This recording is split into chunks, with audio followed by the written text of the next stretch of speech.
ये देखिए दोस्तों, हमने कुर्ते की कंप्लीट फ्रंट पट्टी रेडी कर दी है और आपके सामने लेकर आए हैं कंप्लीट ट्यूटोरियल। मैंने पिछले वीडियो में आपको प्लेट बनाना बताया था, लेकिन कलर का थोड़ा सा इश्यू था, जिस कारण से मैंने एक बार आपको एक और नई चीज बताई है। उसके साथ क्या है, ये प्लेट के साथ में मैंने ये नई चीज आपको सिखाने की कोशिश किया है। जैसे आपने हमारे वीडियो पर क्लिक किया तो आपको ये जरूर सीखने को देखने को मिलेगा। देखिए, एक और कुर्ते में आपको बता देता हूँ, इसमें थोड़ा सा क्लियर नहीं दिख रहा है। ये देखिए दोस्तों, इस कुर्ते में आपको क्लियर दिखा किस प्रकार से हमने प्लेट वगैरह बनाई है। देखिए, ये कुर्ता और ये कलर दोनों एकदम सेंटर में है, बटन यहाँ पे लगा हुआ है एकदम इस प्रकार से। ठीक है दोस्तों, इस प्रकार से अगर आपको ये कंप्लीट बनाना सीखना है तो आपको वीडियो में एंड तक बने रहना है। और अगर वीडियो आपकी अच्छा लगे तो वीडियो को एक लाइक कर दीजिएगा। चैनल पर अगर आप नए हैं तो चैनल को सब्सक्राइब कर लीजिएगा। वीडियो चलो शुरू करते हैं। चलिए वीडियो शुरू करते हैं।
फाइनली दोस्तों, अगर वीडियो आपको अच्छा लगा हो तो वीडियो को एक लाइक कर दीजिएगा। ऐसे नए नए वीडियो जानने के लिए चैनल को सब्सक्राइब कर लीजिएगा।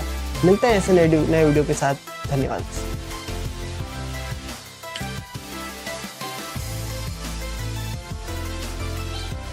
झुम बराबर झुमसरा भी लाइक कर दो दोस्तों, लाइक।